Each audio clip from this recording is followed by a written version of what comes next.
Hello guys, this is MTech here, and today we'll be taking a look at Leia Idea's Idea 10 Quadcopter. As you may have already noticed, the Idea 10 draws inspiration from DJI's Spark. However, the Idea 10 adds foldable arms.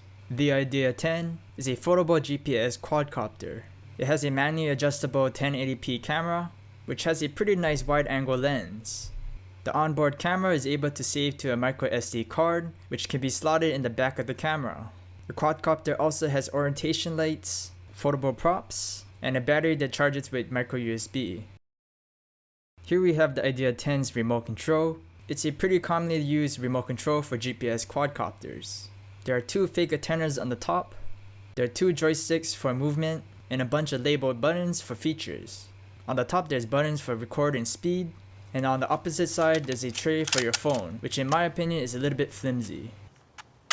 Let's set up the Idea 10 for its flight. What we first want to do is hold down the power button for the quadcopter for a couple of seconds. After, when the lights turn on, we can move on to the remote control. Now we're going to turn on the remote control with the switch in the middle and press the left button labeled GPS. Now the quadcopter is in calibration mode. You first want to turn the quadcopter counterclockwise until the remote control beeps.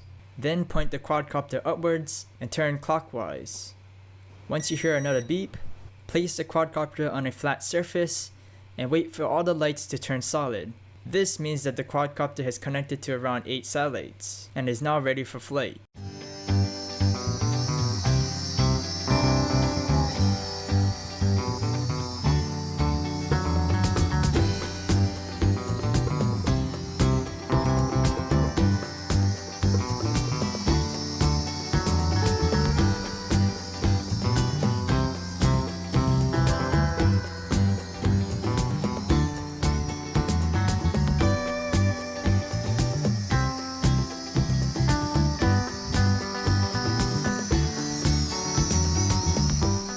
Let's unbox the Idea 10.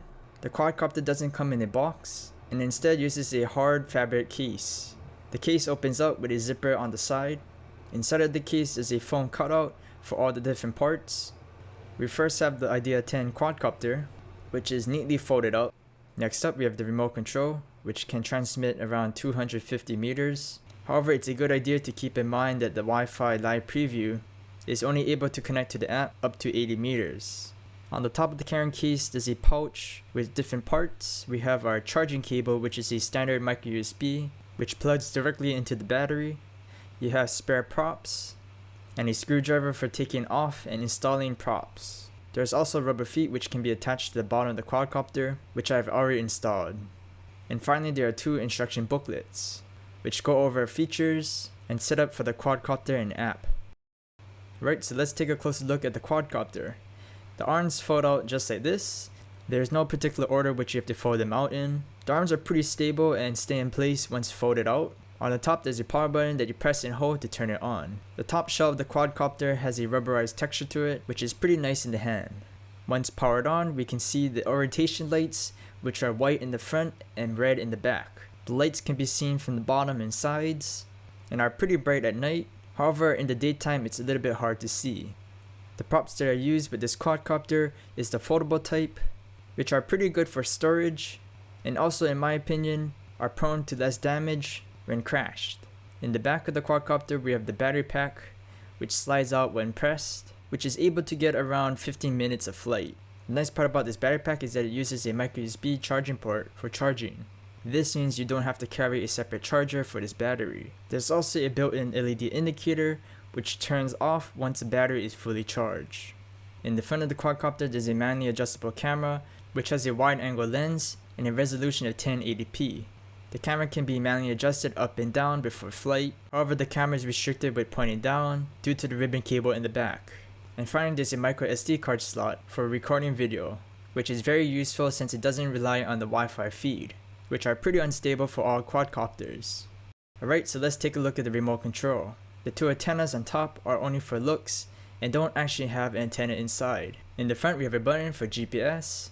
This is for calibrating the sensors, which has to be done every time you turn the quadcopter back on. Below this button is the return to home feature, which allows the quadcopter to come back to its starting point. Next we have the headless mode, which allows the quadcopter to move in all directions based upon the direction it started in. You have your power switch with power on indicator, your auto take off and landing, and emergency stop, which will cause the quadcopter to fall out of the sky. Moving on to the joysticks, the left side controls up and down and turn, while the right side controls forward, back, and side to side. On the side there's a button for speed control, which it has 3 modes. You have your orbit mode, which will cause the quadcopter to fly in a circle, your record video, and photo mode. And finally on the bottom there's a phone holder, which your phone can be placed in like this. I would recommend placing your phone in with the volume buttons facing away from the controller. Now let's take a look at the app. The quadcopter uses an app called LWFPV. The app connects to the quadcopter's Wi-Fi, which is labeled GPS. Now in the app, we have our live preview in the background, which you can see when the quadcopter is moved. Just like any other Wi-Fi quadcopter, there's some lag with the live preview.